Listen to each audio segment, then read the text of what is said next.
ಬರ್ತಾ ಒಂದು ಹಾಡನ್ನು ಕೇಳ್ತಾ ಬಂದೆ. ಹೆಂಡ್ರು ಮಕ್ಕಳಿರೋರು ತಮ್ಮ ಎಲ್ಲಿ ತನಕ, ಇದ್ರೆ ತಿನ್ನೋ ತನಕ, ಸತ್ತಾಗ ಬರೋರು ತಮ್ಮ ಕುಣಿ ತನಕ, ಮಣ್ಣು ಮುಚ್ಚೋ ತನಕ, ಅಣ್ಣ ತಮ್ಮ ಅಕ್ಕ ತಂಗಿ ಎಲ್ಲಿ ತನಕ, ಹುಟ್ಟಿ ಬೆಳೆಯೋ ತನಕ, ಸತ್ತಾಗ ಬರೋರು ತಮ್ಮ ಕುಣಿ ತನಕ, ಮಣ್ಣು ಮುಚ್ಚೋ ತನಕ ಅಂತೇಳಿ. ಮನುಷ್ಯ ಕೇವಲ ಸಂಸಾರ ಮುಖ್ಯವಾಗಿ ಬದುಕದೆ ಸಮಾಜ ಮುಖ್ಯವಾಗಿ ಬದುಕಿದಾಗ ಬಹುಶಃ ಈ ರೀತಿಯ ಕಾರ್ಯಕ್ರಮ ಕಳೆಗಟ್ತಾವಂತೆ. ನಮಗೆ ಗೊತ್ತಿರಬೇಕು, ನಾವೆಲ್ಲ ಬಂದಿರತಕ್ಕಂಥ ಶೂನ್ಯದಿಂದ ಮತ್ತೆ ನಡೀತಕ್ಕಂಥ ಶೂನ್ಯದ ಕಡೆಗೆ. ಅದರ ನಡುವೆ ಮಾತೃಋಣ, ಪಿತೃಋಣ, ದೈವಋಣ, ಸಮಾಜ ಋಣ ಅಂತೇಳಿ. ಹಾಗಾಗಿ ಅದೆಲ್ಲವನ್ನು ಮೀರಿದ ಬದುಕು ನಮ್ದಾಗಬೇಕಂತೆ. ಸೃಷ್ಟಿಯೊಂದು ಸತ್ಯ ಸಾಕ್ಷಾತ್ಕಾರದ ವೇದಿಕೆ ಆಗಬೇಕು. ಸಮಮನಸ್ಕತೆಯ ವಿಶ್ವಸ್ತ ಸಂಘಟನೆಯಾಗಿ ಈ ಸಮಾಜ ರೂಪುಗೊಳ್ಳಬೇಕು. ವ್ಯಕ್ತಿತ್ವದ ಅನಂತತೆ ಮೀರಿ ದಾರ್ಶನಿಕ ಪ್ರಜ್ಞೆ ಎತ್ತರನ್ನು ಮುಟ್ಟಬೇಕು. ಇತಿಹಾಸದ ವರ್ತಮಾನದ ನಿರಂತರ ಉದಾಹರಣೆಗಳು ನಮ್ಮ ಭವಿಷ್ಯತ್ತಿಗೆ ಎಚ್ಚರ ಮೂಡಿಸ್ಬೇಕಂತೆ. ಹಾಗಾಗಿ ಆ ಚಿಂತನೆಯನ್ನು ಇಟ್ಕೊಂಡು ಮಾಡಿರ್ತಕ್ಕಂಥ ಈ ಒಂದು ವ್ಯವಸ್ಥೆ, ಆಧುನಿಕ ಆಧ್ಯಾತ್ಮಿಕ ಒಂದು ವ್ಯವಸ್ಥೆ. ನಮಗೆಲ್ಲ ಗೊತ್ತಿರ್ಬೋದು, ಈ ದೇಶದ ಅಸ್ಮಿತೆ ಯಾವುದು ಕೇಳಿದ್ರೆ ಅದು ಆಧ್ಯಾತ್ಮ. ಈ ದೇಶದ ಅಸ್ತಿತ್ವ ಯಾವುದು ಕೇಳಿದ್ರೆ ಅದು ಆಧ್ಯಾತ್ಮ. ಹಾಗಾಗಿ ಕೇಳ್ತೇವೆ ನಾವೆಲ್ಲ, ಕಾವ್ಯೇಶು ನಾಟಕಂ ರಮ್ಯಂ ಶಾಸ್ತ್ರೇಶು ಭಾರತಂ ರಮ್ಯಂ ಅಂತೇಳಿ. ಅಂದರೆ ಭಾರತ ಕೇವಲ ಕಲ್ಲು ಮುಳ್ಳುಗಳ ನಾಡಿದಲ್ಲ, ಹೇಗೋ ಎಂತೋ ಬದುಕಿದವರು ನಾಡಿದಲ್ಲ, ವಾತ್ಸಲ್ಯದ ಸುದೇಪ್ತ ಮಾತೃಭೂಮಿ, ಸ್ವಾಭಿಮಾನದ ಸಂಕಲ್ಪ ನೀಡಿ ಫಲವಿತ್ತ ಪಿತೃಭೂಮಿ, ಹರಿಹರರು ಒಂದಾಗಿ ಮೈದಳೆದ ಪುಣ್ಯಭೂಮಿ, ಲಕ್ಷ್ಮೀ ಸರಸ್ವತಿ ಪಾರ್ವತಿಯೆಲ್ಲ ಸೇರಿ ದುರ್ಗಿಯರಾದ ಕರ್ಮಭೂಮಿ, ಚತುರ್ವೇದಗಳ ತವರು ನಿಂತ ಮಾತನ್ನು ಈ ನಾಡಿನ ಬಗ್ಗೆ ಹೇಳ್ತಾರೆ. ಆದ್ಮೇಲೆ ಸಹಸ್ರ ಸಂವತ್ಸರಗಳ ಹಿರಿಯ ಪರಂಪರೆ ವಾದಿಸ್ತಾರು ನಾವು. ಮಿಥ್ಯೆಯಿಂದ ಹೊರಬಂದು ಸತ್ಯವನ್ನೇ ದರ್ಶಿಸಬೇಕಂತಕ್ಕಂಥ ಸತ್ಯಸಿದ್ಧ ಮೇಲೆ ನಂಬಿಕೆ ಇಟ್ಟಂಥವ್ರು ನಾವು. ಭಾರತ ಹಲವು ಸಂಸ್ಕೃತಿ ತವರನ್ನೆಲ್ಲ ಬಹು ಬದುಕುಗಳ ಕಥನ ಅಂತಕ್ಕಂಥ ಮಾತನ್ನು ನಾವು ಕೇಳಿದ್ದೀವಿ. ಈ ಮಣ್ಣಿಗೆ ಅಂತರಾಳದ ಒಂದು ಧ್ವನಿ ಇದೆ ಸ್ನೇಹಿತರು.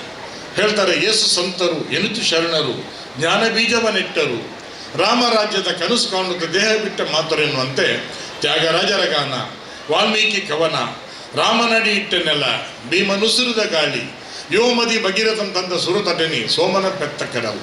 ಇಂಥ ಹಿರಿಮೆಗರಿಮೆಯುಳ್ಳಂಥ ನಾಡು. ಅದಕ್ಕೆ ಪೂರಕವಾಗಿ ನಮ್ಮನ್ನು ಕೈ ಹಿಡಿದು ಮುನ್ನಡೆಸಂಥ ಈ ನಾಡಿನ ಸಂತ ಶ್ರೇಷ್ಠರು, ಶರಣಶ್ರೇಷ್ಠರು, ವಚನ ಶ್ರೇಷ್ಠರು, ವೈದಿಕ ಶ್ರೇಷ್ಠರು ಸ್ನೇಹಿತರೆ. ಹಾಗಾಗಿ ಇವತ್ತು ಹೇಳ್ತಾರೆ, ವೇದಗಳ ದರ್ಶನವ ಲೋಕದೆದುರುವೆ ತಿಳಿದು ಬದುಕಿನುನ್ನತ ಕಥೆಯ ಔದಾರ್ಯ ಮೆರೆದು ನೆಲೆಗೊಳಿಸಿ ನೀತಿಗಳ ನಿರ್ಮಿಸಿದೆ ಧರ್ಮಪಥ, ಎದುರಿಸಿದೆ ಕಾಲದ ಸವಾಲುಗಳ ಅನವರ್ತ ಎನ್ನುವಂತೆ ಈ ನಾಡಿಗೆ ಒಂದು ಧರ್ಮ ಪರಂಪರೆ ಇದೆ, ಈ ನಾಡಿಗೆ ಒಂದು ಸಂತ ಪರಂಪರೆ ಇದೆ, ಈ ನಾಡಿಗೆ ಒಂದು ಕ್ಷಾತ್ರ ಪರಂಪರೆ ಇದೆ, ಈ ನಾಡಿಗೆ ಒಂದು ದಾರ್ಶನಿಕ ಪರಂಪರೆ ಇದೆ, ಈ ನಾಡಿಗೆ ಒಂದು ಸತ್ಯ ಪರಂಪರೆ ಇದೆ ಸ್ನೇಹಿತರೆ. ಅದು ಕೇಳ್ತಾರೆ, ಸತ್ಯರ ನಡೆ ತೀರ್ಥ, ನಿತ್ಯರ ನುಡಿ ತೀರ್ಥ, ಉತ್ತಮರ ಸಂಗವ ತೀರ್ಥ, ಹರಿವ ನಿರಿತನ ತೀರ್ಥ ಎನ್ನುವಂತೆ ಅದೆಲ್ಲವನ್ನು ಮೀರಿದ ಬದುಕು ಅದು ನಮ್ದಾಗಬೇಕಂತೆ. ಹಾಗಾಗಿ ಅರ್ಜುನ ಕೃಷ್ಣ ಪರಮಾತ್ಮನಿಗೆ ಒಂದು ಪ್ರಶ್ನೆಯನ್ನು ಕೇಳ್ತಾನೆ, ಪಾಪಾಚರಣೆಗೆ ಪ್ರೇರಣೆ ಏನು ಅಂತೇಳಿ. ಕಾಮಯೇಷ, ಕ್ರೋಧಯೇಷ, ರಜೋಗುಣ ಸಮುದ್ಭವ ಅಂತೇಳಿ. ಅಂದರೆ ರಾವಣನ ಒಂದು ಹೆಣ್ಣಿನ ಮೇಲಿನ ವ್ಯಾಮೋಹ ಆತನ ಸರ್ವಸ್ವವನ್ನು ಕೊಚ್ಚಿಕೊಂಡು ಹೋಗ್ತದೆ, ಪರಮಶಿವಭಕ್ತ ರಾವಣ. ಹಾಗೆ ದುರ್ಯೋಧನ ಮಣ್ಣಿನ ಮೇಲಿನ ವ್ಯಾಮೋಹ ಆತನ ಸರ್ವಸ್ವವನ್ನು ಕೊಚ್ಚಿಕೊಂಡು ಹೋಗ್ತದೆ. ಆ ನಿಟ್ಟಿನಲ್ಲಿ ಇವತ್ತು ಹೇಳ್ತಾರೆ, ಕೆಟ್ಟ ಜನ್ಮದಲ್ಲಿ ಹುಟ್ಟಿ ದುಷ್ಟಕರ್ಮ ಮಾಡಿದಾಗ, ಶೃಂಗಾರದ ದೇಹದಿಂದ ಅಂಗ ಮುರಿದು ಬೀಳುವಾಗ, ಬರದಿ ಯಮ್ಮನ ಭಟರು ಬಂದು ನಡೆಯಲೆಂದು ಹೇಳುವಾಗ, ಕೊನೆಯ ಕಾಲಘಟ್ಟದಲ್ಲಿ ನಾಮ ಓದಕದ್ದು ಹರಿಯ ನಾಮ ಓದುವುದೆನ್ನುವಂತೆ ಮನುಷ್ಯ ಕೈ ನಡೆಯೋ ಕಾಲಕ್ಕೆ, ಮೈ ದುಡಿಯೋ ಕಾಲಕ್ಕೆ ಒಂದಷ್ಟು ಒಳ್ಳೆಯ ಕೆಲಸಗಳು ಮಾಡ್ತಾ ಮಾಡ್ತಾ ತನ್ನ ಉಸಿರನ್ನು ಚೆಲ್ಲಬೇಕಂತೆ. ನಾವೆಲ್ಲ ಸೌಭಾಗ್ಯವಂತರು. ಎಷ್ಟು ಒಳ್ಳೆಯ ಪರಂಪರೆ ನಮ್ಮದು. ನಾವು ಮೊನ್ನೆ ಒಂದು 12 ಜನ ಶಾಸಕರು ಅಮೇರಿಕಕ್ಕೆ ಅಭ್ಯಾಸ ಪ್ರವಾಸ ಅಂತ ಹೋಗಿದ್ವಿ, ಸ್ಟಡಿ ಟೂರ್ ಅಂತೇಳಿ. ಅಲ್ಲಿ Harvard university, Stanford university, Boston university ಹೋಗ್ತಕ್ಕಂಥ ಒಂದು ವ್ಯವಸ್ಥೆಯನ್ನು ನಮಗೆ ಕಲ್ಪಿಸಿಕೊಡಲಾಗಿತ್ತು. ನಮ್ಮ ಬಂಧುಗಳು 10-12 ಜನ ಅಲ್ಲಿ ಸೆಟ್ಲ್ ಆಗಿದ್ದಾರೆ. ಒಬ್ಬೊಬ್ಬರು 100-200 ಕೋಟಿಗೆ ಬಾಳ್ತಾರೆ, ಅವರು ಬೆಲೆ ಬಾಳ್ತಾರೆ.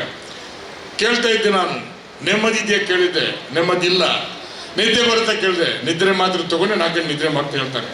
ವಾಟ್ ಈಸ್ ಯುವರ್ ಪ್ರಾಬ್ಲಮ್ ಅಂತ ಕೇಳಿದ್ರೆ, my son is my problem, my daughter is my problem ಅಂತ ಕೇಳ್ತಾರೆ. ಹೇಳ್ತಾರೆ, ಸಿರಿತನದ ಮಬ್ಬಿನಲ್ಲಿ ಹಾಡಿ ನಲಿಯುವುದಕ್ಕಿಂತ ಗುಡಿಸಲಲ್ಲಿ ಉಪ್ಪಿರದ ಗಂಜಿಲೇಸು, ಸಂತೃಪ್ತ ಪರಿಸರದಿ ಬಡತನವೇ ಆಭರಣ, ಹಣವೇ ಇಹಪರಬಲ ತಿಳಿದು ನಡೆಯುವಂತೆ ನಮ್ಮ ಪೂರ್ವಜರು ಹಣವನ್ನು ತೃಣವಾಗಿರುವುದಾಗಿ ಈ ರೀತಿಯ ನೆಮ್ಮದಿ ಬದುಕು ಸಾಧ್ಯ ಆಗಿ ಸ್ನೇಹಿತರೆ. ಖಂಡಿತ ನಮ್ಮ ದೇವಸ್ಥಾನ, ನಮ್ಮ ದೈವಸ್ಥಾನ, ನಮ್ಮ ಮೂಲಸ್ಥಾನ, ನಮ್ಮ ನಾಗಸ್ಥಾನಗಳು ನಮ್ಮ ಪೂರ್ವಜರು ನಮ್ಗೆ ಬಿಟ್ಟು ಹೋದ ಅಪೂರ್ವ ಆಸ್ತಿ ಅಂತ ಭಾವಿಸ್ತೇನೆ. ಇಲ್ಲಿಯ ಕಲ್ಲುಗಳು ಕಂಬಗಳು ಕೂಡ ನಮ್ಮ ಆಸ್ತಿಕತೆ ಅಗಾಧತೆ ಸೊಲ್ಲನ್ನು ಫಲಿಸ್ತವಂತೆ. ಸುಮಾರು 18 ದೇಶ ಸುತ್ತಿ ಬಂದ ಮೇಲೆ ನಾನು ಈ ನಿರ್ಧಾರಕ್ಕೆ ಬರ್ತೇನೆ, ಬಹುಶಃ ಗಾಳಿಪಟ ಎಷ್ಟೇ ಮೇಲಕ್ಕೆ ಹೋದ್ರೂ ಕೂಡ ಅದ್ರ ಸೂತ್ರ ನಮ್ಮ ಕೈಯಲ್ಲಿ ಇರಬೇಕಂತೆ. ಹಕ್ಕಿ ಎಷ್ಟೇ ಎತ್ತರಕ್ಕೆ ಹಾರಿದ್ರು ಕೂಡ ಅದು ಕಾಳು ತಿನ್ನೋದಕ್ಕೆ, ನೀರು ಕುಡಿಯೋಕ್ಕೆ ನೆಲಕ್ಕೆ ಬರಲೇಬೇಕಂತೆ. ಹಾಗಾಗಿ ನಮ್ಮ ದೇವಸ್ಥಾನವನ್ನು, ದೈವಸ್ಥಾನವನ್ನು, ಮೂಲಸ್ಥಾನವನ್ನು, ನಗಸ್ಥಾನವನ್ನು ಮುಂದಿಟ್ಕೊಂಡು ವರ್ಷಕ್ಕೆ 1 ಸತಿ, 2 ಸತಿ, 3 ಸತಿ ನಾವು ಇಡೀ ಕುಟುಂಬ ಸೇರ್ತಕ್ಕಂಥದ್ದು, ಇಡೀ ಊರು ಸೇರ್ತಕ್ಕಂಥದ್ದು, ನಮ್ಮ ಆ ಸಂಬಂಧಗಳು ಗಟ್ಟಿಯಾಗುವಂಥದ್ದು, ನಮ್ಮ ಕುಟುಂಬದ ಬೇರೆ ಗಟ್ಟಿಯಾಗುವಂಥ ಈ ದೇಶದಲ್ಲಿ ಮಾತ್ರ ಸಾಧ್ಯ ಆಗ್ತದೆ.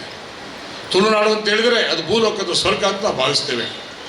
ನಿಮ್ಮೂರಿನ ಸುದ್ದಿ ಕಾರ್ಯಕ್ರಮಗಳ ವರದಿಯನ್ನ ನಾವು ಬಿತ್ತರಿಸಲಿದ್ದೇವೆ. ಈ ಕೆಳಗಿನ ನಂಬರನ್ನು ಸಂಪರ್ಕಿಸಿ.